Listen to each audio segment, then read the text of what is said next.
Here we go, today on the Daily Buzz. From hero to villain, Lance Armstrong, banned for life. Now he's set to be stripped of his 7 tour titles. So, is he guilty of doping? It's the question the world wants answered. Look out, Harry. The photo ban in London is broken. Now, could video emerge of his late night hijinks? Then, it's over. Katy Perry splits from John Mayer. And is Taylor Swift a wedding crasher? At least a TV talk show host says yes. But what's the country crooner's response? We'll tell you next. So buckle up. Your dose of pop culture starts right now. Telling the world enough is enough. 7-time Tour de France winner Lance Armstrong sent shockwaves through the cycling community late Thursday night when he announced that he would no longer challenge the nation's peak anti-doping organisation. In doing so, the 40-year-old maintained, yet again, that he never took banned substances during his illustrious career, calling the investigation, quote, a witch hunt without a shred of physical evidence. But today, Armstrong is now officially a drug cheat in the eyes of the sport. And so, the condemnation begins. Team USA's golden boy Ryan Lochte telling CELEBUZZ exclusively, quote, it's a sad time in sports history. So this was Armstrong's statement. He said, there comes a point in every man's life when he has to say, enough is enough. For me, that time is now. Joining us from New York to analyse Armstrong's shocking decision is Dan Fogarty, editor-in-chief of the website sportsgrid.com. Dan, what's the very latest on this story? Well, essentially what happened is that last night Lance Armstrong made the decision that he was going to stop battling the U.S. anti-doping agency's investigation on him, and they've kind of been doggedly following him for a number of years, trying to prove that he was doping during his 7 consecutive Tour de France wins. Now, what happened is last night Lance basically said, as he said in his statement, enough is enough. And he made the decision that he was no longer going to battle those findings. Now, what that meant was that he was going to accept whatever stipulations they put in place, and what they put in place was he's stripped of all of his wins during that 7-year span. So what that means is that he loses out on all of his Tour de France wins. Now, the United States Anti-Doping Association explained its decision to strip Armstrong of his titles in a statement released to CELEBUZZ a short time ago. The organisation said, quote, Mr. Armstrong chose not to contest the fact that he engaged in doping violations from at least August 1, 1998 and participated in a conspiracy to cover up his actions. Now, Dan, that is strong stuff. Armstrong, in his statement, denied that he had doped, but the organisation says, by virtue of his decision not to contest, he's guilty. So, what do we believe?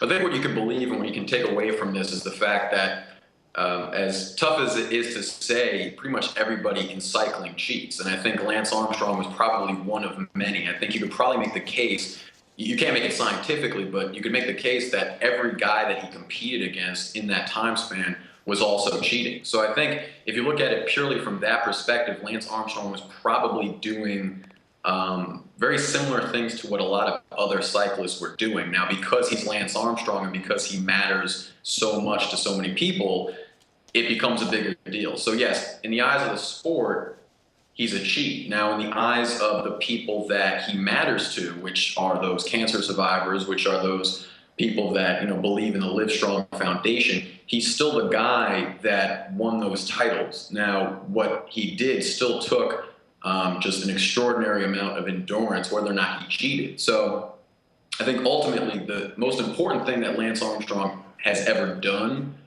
is inspire people that are cancer survivors. And I think that... Hang on a minute, Dan. Hang on a minute. How can you inspire people if you cheated? He inspired them at that moment in time.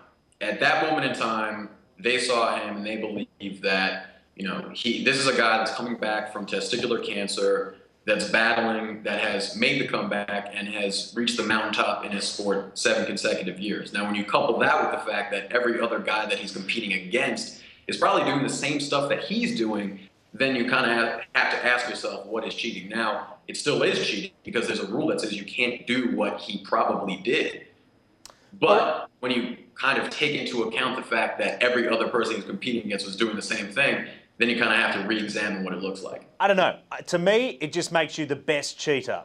Now, three-time Olympic gold medalist swimmer Ryan Lochte weighed into the controversy today. This is what he told our very own Corey Lopez. He said, quote, "I do feel that there should be zero tolerance for anything that artificially enhances performance, but it should not take years after 7 wins for this to be so heavily investigated and debated." Now, I wanted to bring you up to speed on another development in this story, and we just received a statement a short time ago from a former teammate of Lance Armstrong's. Now, Frankie Andreu, along with his wife, have previously claimed that they overheard Armstrong admitting to doctors that whilst he was undergoing cancer treatment, that he used steroids, human growth hormones, and EPO while cycling. Now, I wanted to read you, Dan, this is part of his statement. It's just been handed to me a short time ago.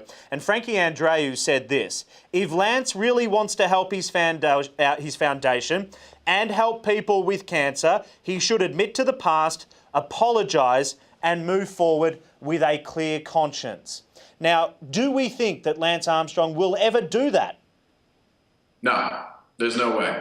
Because right now, Lance Armstrong, although this might hurt him in terms of branding, in terms of his philanthropic endeavors in the future, right now Nike, which is his biggest brand backer, is sticking with him. Much as they did with Tiger Woods in light of his scandal, Nike is sticking with Lance Armstrong. So Lance Armstrong really doesn't have a reason to come out and say, yeah, I did this, you know what, let's forget about it and let's kind of move on. He's going to kind of stick to this line that he has, which is, this was a witch hunt. I got tired of dealing with the witch hunt. So in order to move on with my life, in order to successfully move on, I decided to just say, you know what, I'm going to accept their ruling. I'm not going to fight it anymore with any more lawsuits. I'm not going to drag this on any longer. Because I think if you ask most people about this, what they're going to tell you is, yeah, this has probably gone on way too long. We kind of thought that that he had doped for a while now. And now all this really is just kind of a turning point in it. So I don't think it changes much in terms of what he's going to say. If you're Lance Armstrong, you have absolutely no reason to come out and say that. But okay, Dan, but if you were writing his obituary at this particular moment of his sports career, what's his legacy going to be? The 7-time champion, or the champion that gave up the fight to clear his name? He's going to be the guy that won 7 consecutive Tour de France's and then got it taken away from him after the fact. But I think, again, if you're writing his obituary, you want to go back to what's important about him. What you're going to probably go to is the Live Strong Foundation raised $100 million for cancer. Did Lance Armstrong cheat along the way? Yes. Did every other guy that he was competing against cheat along the way? Yes. Does that make cheating okay? No. So you kind of take all those things into account. It's a very layered and complicated story. I think a lot of what Lance Armstrong did, you can't really defend. But I also think that in the climate of what he was competing in, you can understand it. And I think, again, the most important takeaway is ultimate impact on other people's lives. I think that Lance Armstrong, whether or not he cheated, had a pretty good impact on a lot of lives.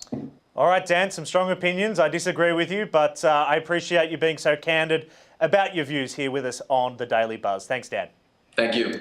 In a moment, we'll go to our newsroom to learn what our readers' reaction has been to this stunning development on social media. But before we go to there, I must note one writer summed up this twist spectacularly for me today. Writing for The Village Voice, Tony Ortega said, Lance Armstrong can complain about the way the investigation was conducted. He went on to say that he too can complain about how the United States Anti-Doping Association was going so far into the past for evidence. He can even complain, Ortega said, that USADA had no physical evidence to prove that he'd doped. But by simply giving up, rather than trying to prove those allegations, Armstrong gives up on all of us who wanted to give him the benefit of the doubt. And he concluded, and now we have to give up on him. And I got to say, hear, hear. All right, now to our newsroom where we find our social media tracker, Rachel Levy. Rachel, to you, what has the reaction been on our Facebook page? Most people said that he's guilty, that if he was innocent, then he wouldn't have given up so easily. One quote that really stuck out was Becky Reese, who said, "Quitting lasts forever," and she said that's his quote, not mine. So that was an interesting spin. Andrea said that he tested negative after each race, so he's innocent. So some people did say that they thought he was innocent and that he should fight more, but the major verdict was that if he was really innocent, then he should have fought more. Otherwise, Christie said, quitting makes you wonder who's telling the truth. Indeed. And that is the cornerstone of this entire debate. Who is telling the truth?